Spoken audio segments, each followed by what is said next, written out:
I was struggling a bit whether to call this class a Bible Reader's Guide to the Book of Numbers or our 38 Years in the Wilderness. We are going to be covering a bit of ground here this evening, but hopefully we'll have some audience participation as well. We plan on doing a couple chat clouds if you've ever done one of those before. So hang in there with me, and hopefully we'll get more lessons out of this wonderful book.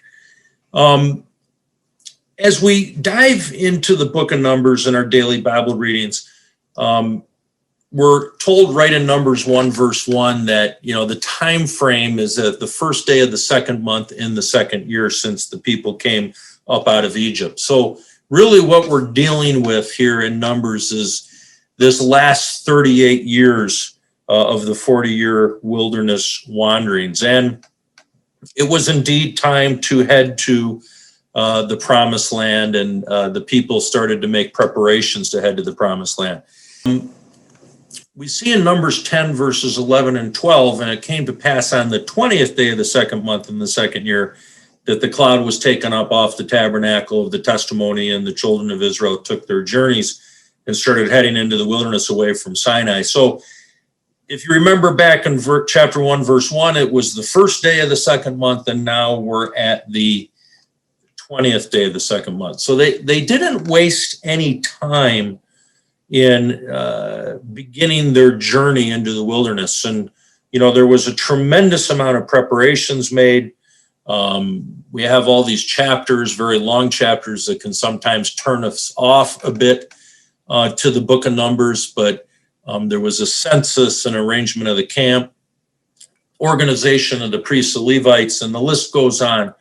And there was really a tremendous amount that got done in these 20 days once they decided to embark on their wilderness wanderings. And, to me, there's a big lesson just in that, especially for our young people. I know that, sometimes when we're thinking about baptism and, starting our journey into the wilderness of life and our journey in the truth, that, we can wonder, hey, are we ready? Is it the right time? Should I wait longer? Should I learn more?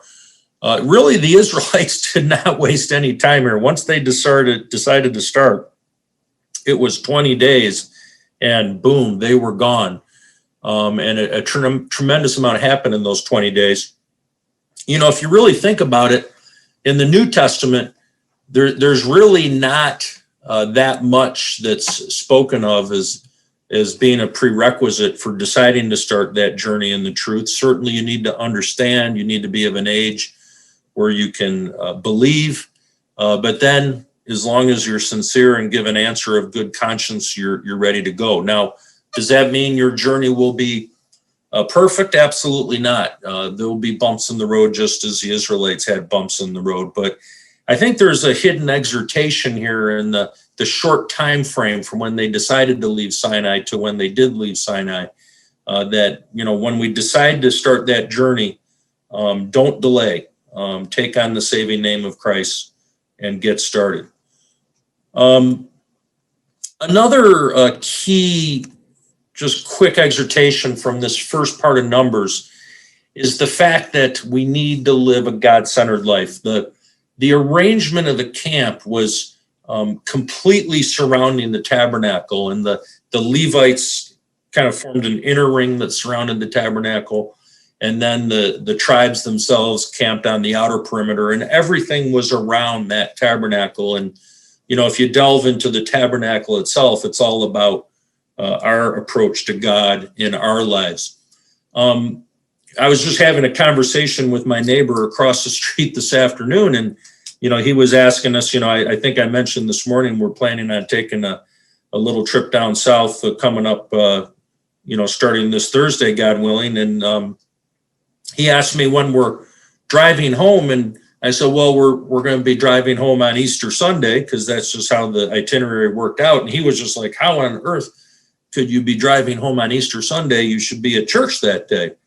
Now, he's Catholic, and of course, Catholics are very big on going to church on Christmas and Easter.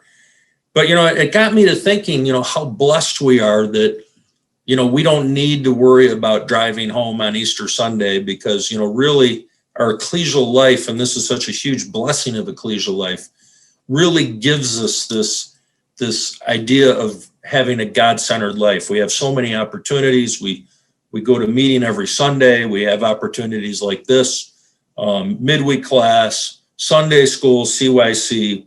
If we're really leveraging the ecclesial structure, it gives us that God-centered life with the tabernacle or the house of the God or the ecclesia at the center.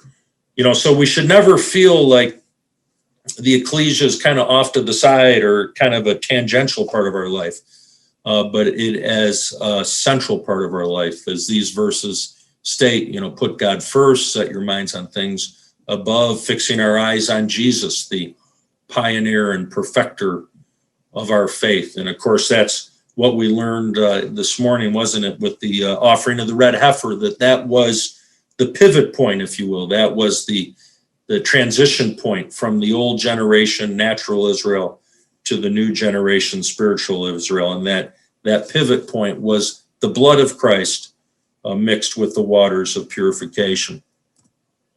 So continuing on, we saw this slide this morning, but it's a good reminder that Numbers is very symmetrical. It's in three parts.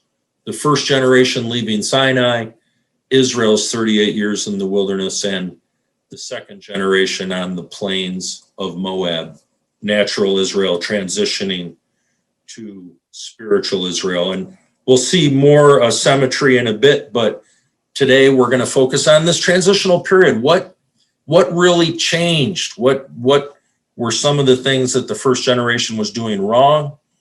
Things that we see going on in the world right now, amazingly enough, and things that the second generation was doing right, things that we can remind ourselves of the good practices we want to continue in the truth.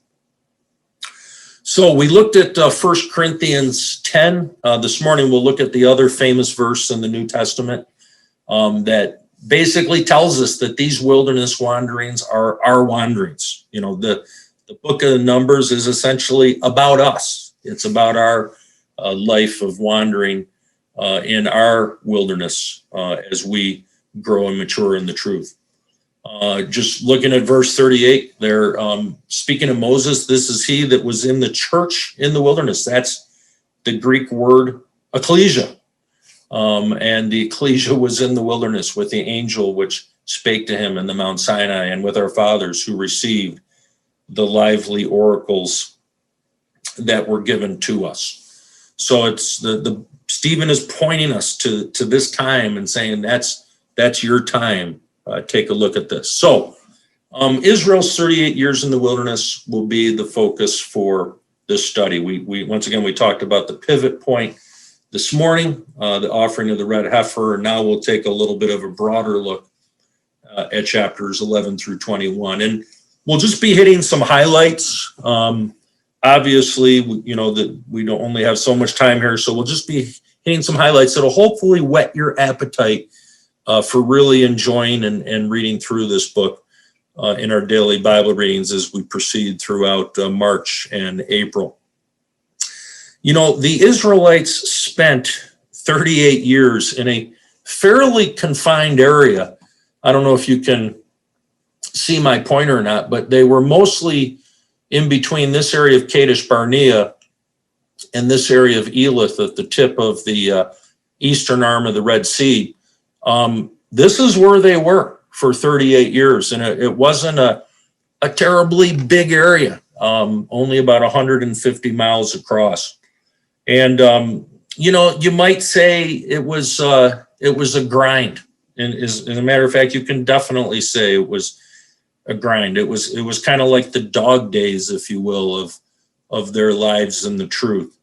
And they didn't really get very far geographically, did they? They, were almost walking in place, so to speak, yet they made a tremendous amount of progress spiritually. And we'll come back to this point later, but it's true that, there's no replacement for endurance and perseverance in the truth. It's just during those tough times, this past year has been a difficult time, hasn't it? It's been a time that's been frustrating for a lot of us, especially, most of us, really, really miss, being together. My middle son, Zach, has actually very much enjoyed being able to stay at home for a year because that's what he likes to do. But, for most of us, it's been tough, and it's been a time where we've had to persevere and grind through. And yet this is where spiritual growth occurs during these times. So it's the story of two generations, isn't it? We sometimes refer to the first generation as the bad generation or natural Israel, and the second generation is the good generation or spiritual Israel. We know that the first generation, they just died out in the wilderness, and the second generation entered the land under Joshua, who of course is a type of the Lord Jesus Christ. Just getting back to the symmetry of the book of Numbers for a second, we see that these two generations actually had a lot of, let's say, similar experiences. They both went through a census in Numbers 1 and Numbers 26. Interestingly enough, the first generation did a fairly decent job of at least replacing themselves, in that there was a similar number of fighting men and Levites. They both went through instruction periods for the next phase. The first generation, of course, learned how to travel, how to transport the ark and the tabernacle, and how to arrange the camp. For the second generation, were taught how to apportion the land and how they should divide up the land when they did arrive at the promised land. There was a lot of organization of the Levites. In the first generation, it was more about commissioning the tabernacle, commissioning themselves, and learning the service of the tabernacle. And then towards the end of Numbers, the Levites are more being set up for when they are in the land with the cities of refuge and the Levitical cities. There was special laws that were established that we mentioned this morning. The laws that are given in Numbers are particularly appropriate for that phase of their history. Laws of defilement, how to deal with disease and death in Numbers 5. And then in Numbers 28 and 29, once they're in the land, how to set up the regular offerings at the tabernacle that would occur on periodic basis. Both generations had vows and instructions on how to do vows, the Nazirite vow and the individual vows. And there was also chronicles of the journeys for each generation, the first generation and then the second generation. So we can see in this first and third portion of Numbers, it's very symmetrical, structured very much on purpose, and our attention is really being funneled into this middle part of Numbers, which was the key transition period. Now, not only did they have similar experiences and let's say similar structure, but the first generation wasn't necessarily all bad, and the second generation wasn't necessarily all good. The first generation made a suggestion on how to improve the Passover law, and that was adopted in Numbers 9. The second generation, the daughters of Zelophehad, suggested an improvement to the laws of land inheritance. So if one had no sons, the land would still stay in the family. However, both generations struggled with immorality. We know the first generation struggled with immorality at the incident with the golden calf. The second generation committed whoredoms with the Moabites and the Midianites, who were trying to secretly sabotage them. And then both generations had problems with complaining. You might say that the first generation definitely took the gold medal on complaining. They complained frequently and often, and however, the second generation was not without their times of complaining. And of course, the first generation completely dropped the ball when it came to entering the land. But the second generation as well had problems here. There were 2.5 tribes that decided that they were going to stay east of the Jordan, which Moses and the Lord was not particularly pleased with, but they were allowed to do that. So, I firmly believe there'll be some in the first generation that will be in the kingdom. It appears Zelophehad himself was a godly man that was part of that first generation, other than obviously Caleb and Joshua. So I don't think it's that cut and dried, but the scripture is clearly holding up this middle part of Numbers as the transition from a generation that couldn't enter the land to one that could. So the scriptures are very emphatic that this first generation, not a single one of them was going to enter the land of promise. Even though some of those might ultimately be in the kingdom, we don't know for sure other than Caleb and Joshua. The scriptures is very emphatic that all those men of war were wasted out from among the host during these 38 years. And a verse over in Numbers is even more emphatic in Numbers 26.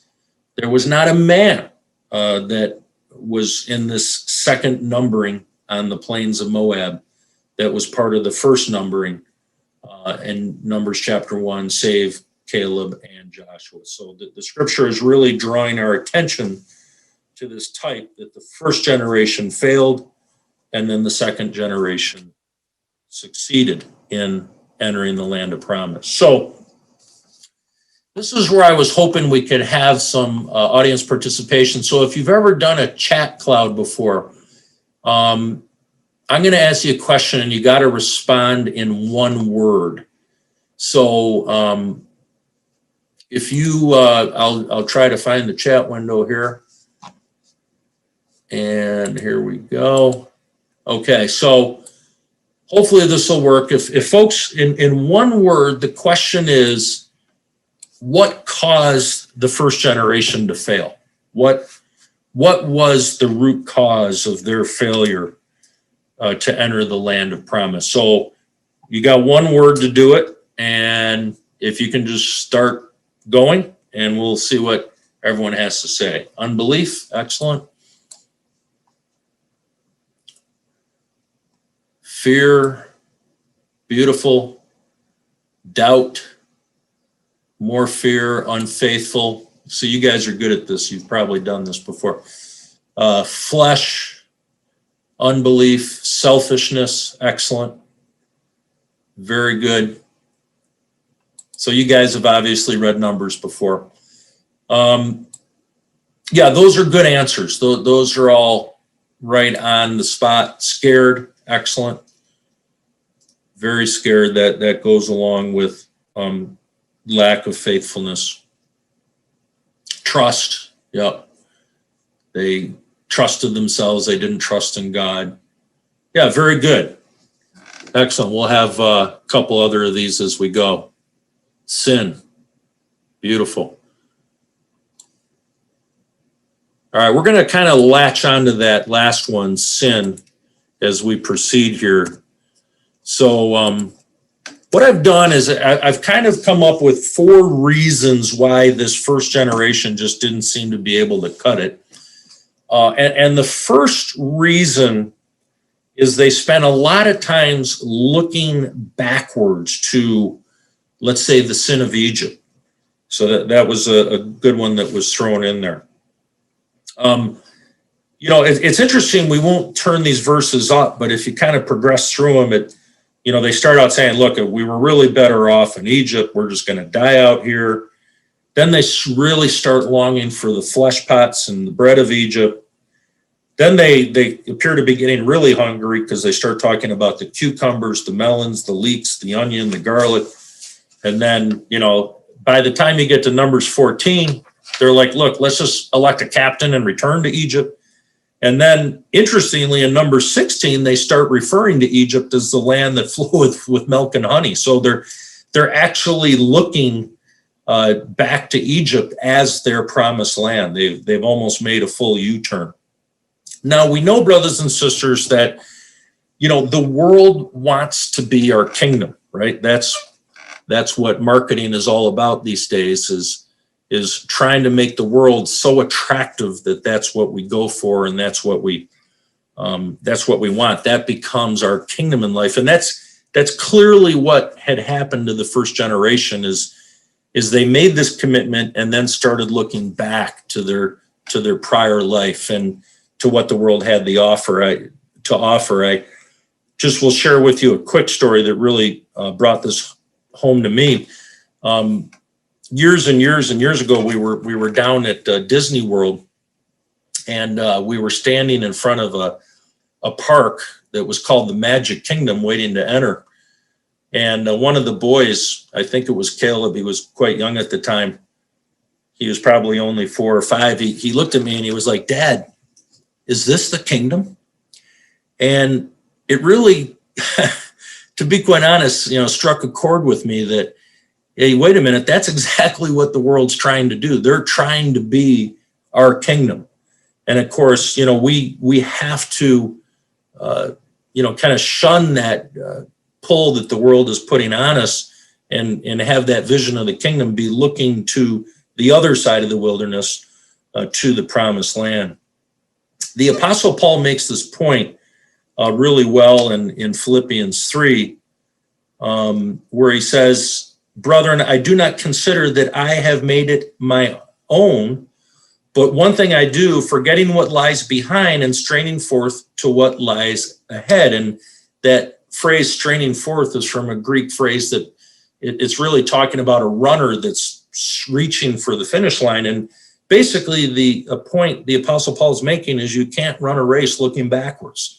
You have to be looking forwards. And this was something that the first generation just couldn't get over, is this idea of looking back to Egypt. But it's something we need to be mindful of as well in our lives, that we, the world wants to be our kingdom, and we can't let it become that.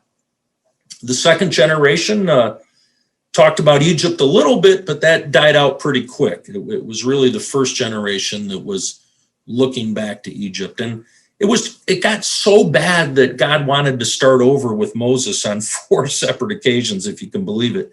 He got so frustrated with the people that he just said, "Look, enough, done with you. I'm going to start over." So this is really, I think, that one of the first causes for their failure was this idea of looking backwards to the land of sin. Now, the next one is I've somewhat flippantly entitled "Fine Wine." We've already mentioned how the first generation were big-time complainers. They really grumbled a lot. They complained for lack of water, lack of food, complained again for lack of water, complained that the way was too tough, complained that they didn't have any meat, complained about the spies' report, complained that Korah, Dathan, and Abiram had been killed. So they were just big-time complainers. And this is another thing we see in the world today. I don't know what's going on up there in Canada, but down here, everybody is complaining about something. If you watch the news, it's just nonstop complaining. A new political party comes into power, changes everything, and then they're complaining about the exact opposite things. It's just a time of complaining and malcontentedness. You can tell I'm doing some work in Philippians as well. Another verse in Philippians, "Do all things without grumbling." So that's another way of saying complaining or disputing, "that you may be blameless and innocent, children of God without blemish in the midst of a crooked and twisted generation, among whom ye shine as lights in the world." So the Apostle Paul is really saying there that, if you don't complain and don't grumble, that'll actually cause you to stand out in this world and cause you to shine as lights in this world, which is true today as it was true then. Not complaining will really make you stand out in this world. But I think the problem with the first generation was even deeper than just complaining. It was more that they were just sitting around waiting for God to save them.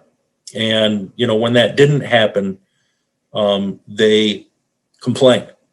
And as we mentioned this morning in the type of the water, we have to do our part. We have to get involved, especially as we're transitioning, God willing, out of this period of coronavirus. We have to get our momentum going again and really get involved in the work of the ecclesia.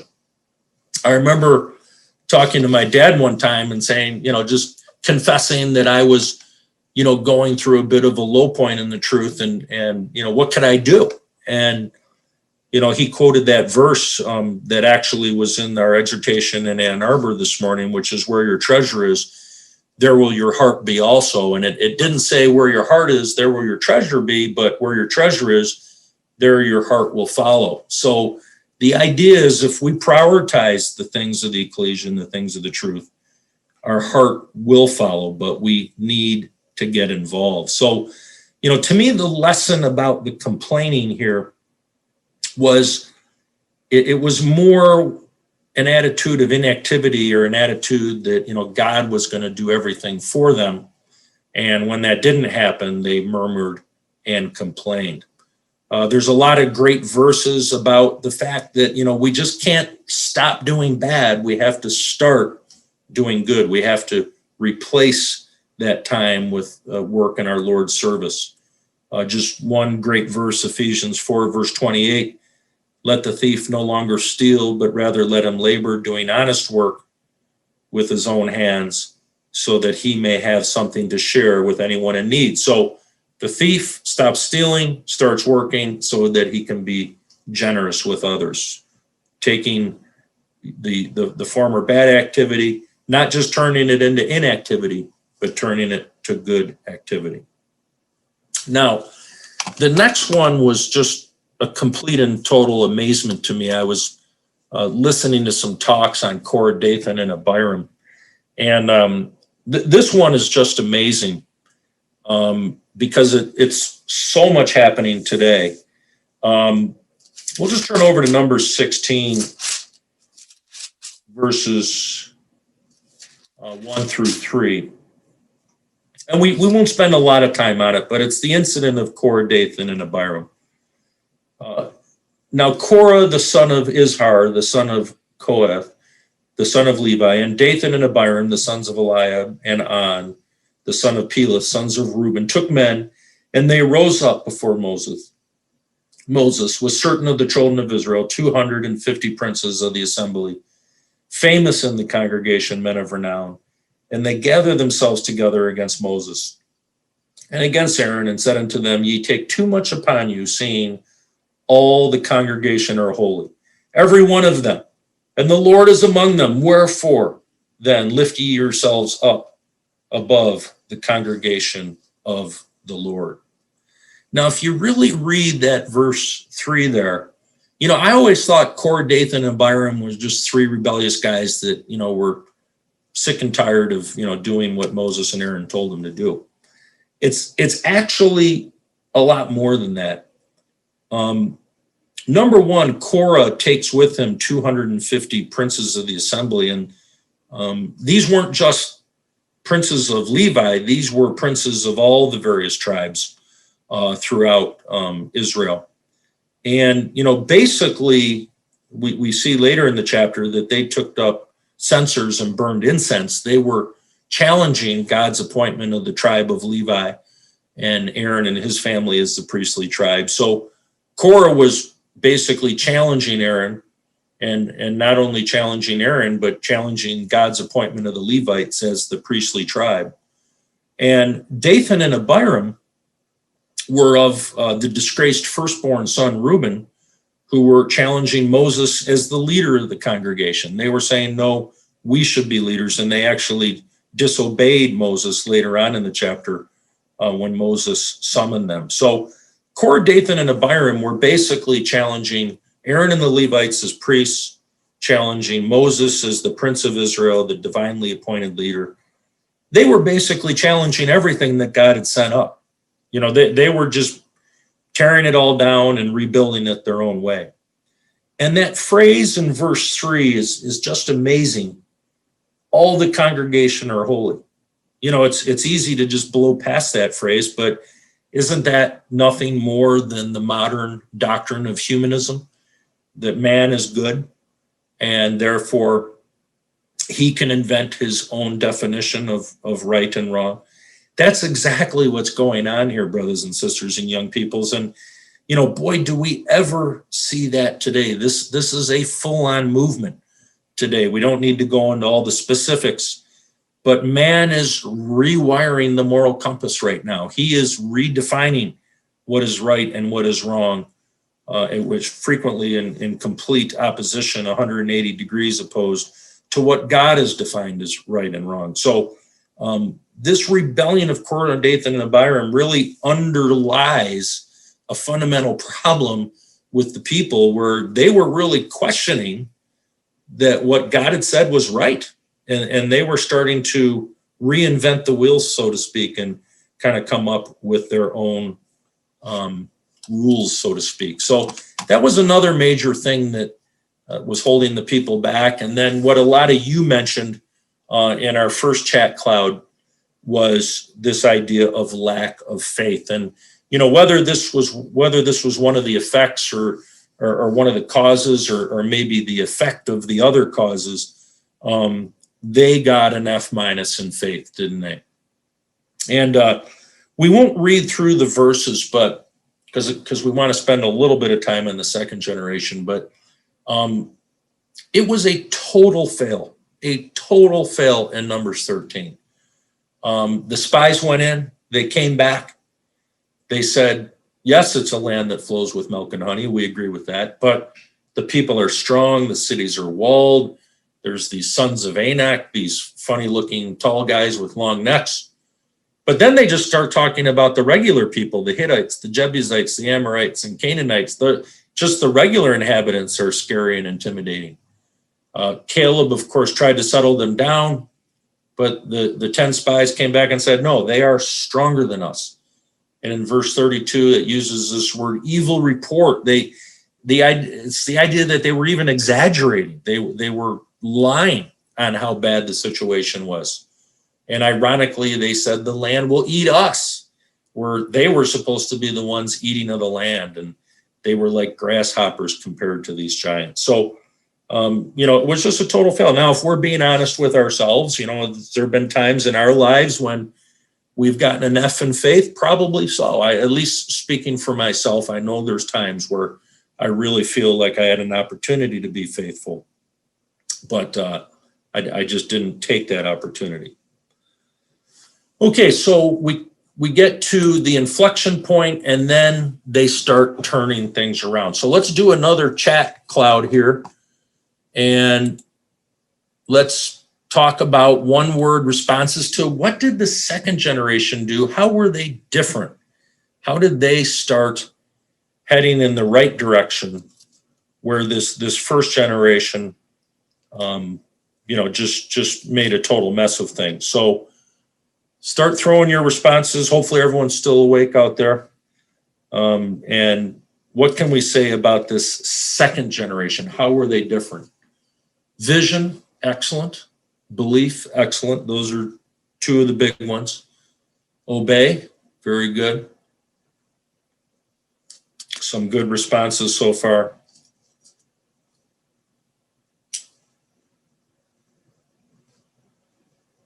Don't be bashful. Feel free to throw those ideas out there. There's no wrong answers here. Repentant, very good. Hope, example. Okay, you guys are pretty much nailing most of the ones I was thinking of. So as we kind of head to the finish line here, thanks for those responses. We're going to talk a little bit about this second generation and what they did differently. So the first thing that this second generation did, and once again, it may have been the effect of their other positive behaviors, but they started to show faith. They started to take really baby steps of faith, and it grew into more faith. In Numbers 20, we kind of skipped over Numbers 20. We talked about chapter 19 this morning.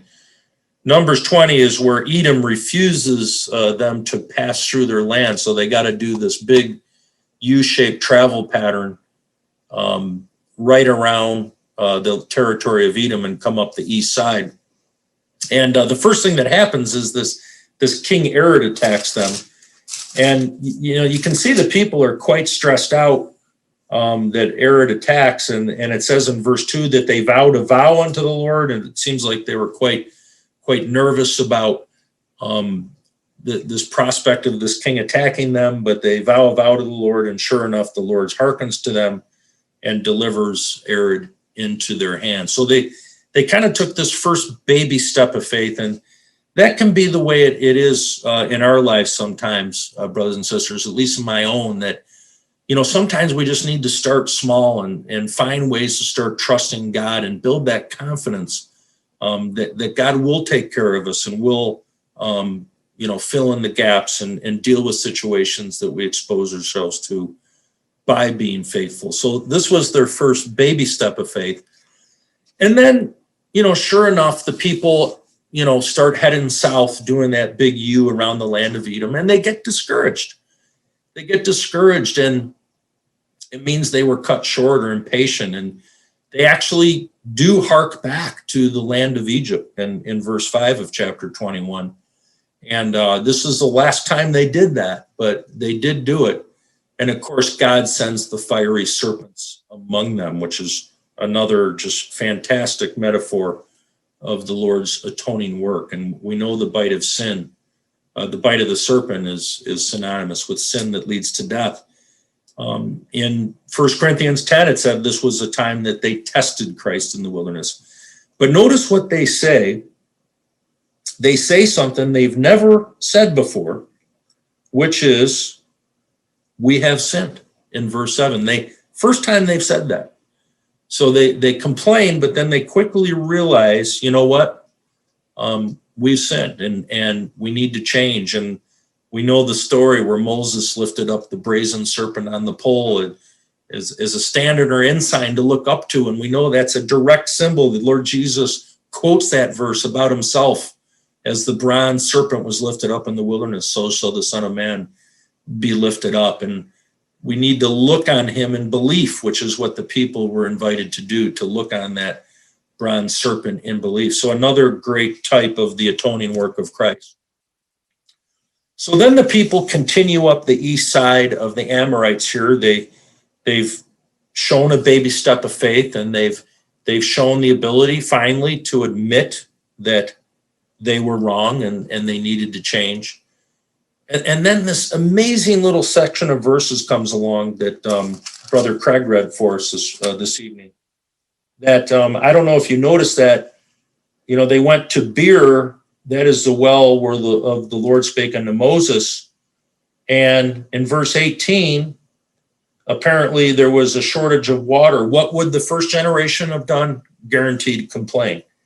This generation, the princes digged the well, and the nobles of the people digged it by the direction of the lawgiver with their staves. And from the wilderness, they went to Madanea. So it's a change, isn't it? They are starting to realize they just can't complain and expect God to do everything for them, but they need to do their part. And I don't know about you, but a stave is not a very effective digging tool, but they did their part, right? Sometimes in ecclesial life, it does feel like we're digging with staves, doesn't it? It seems like we're not making a whole lot of progress and just kind of, barely moving the needle. But if we do our part, God can give the increase and bless us. And then lastly, they continue to build faith. Once they take that baby step of faith, they come up along Moab and Ammon, and they smote Sihon, king of the Amorites. They didn't even consult with God this time. They just went and did it, right? They just had the faith to take Heshbon and take Jazer and the villages. They just acted. And then, it's just beautiful what happens next. They keep on coming up, and as Brother Craig read for us, they then take on Bashan and this Og, king of Bashan. And this was a prize area. It It was very fertile and had pasture land and oak forests. We find out later in Deuteronomy that it had 60 cities and villages that were all fenced with high walls, gates, and bars, besides unwalled towns, a great many. And remember, it was these same walled villages that completely put the people off back in Numbers 13, but with God's encouragement, they went in and took this area of Bashan. And this is all happening before they even crossed the Jordan into the promised land.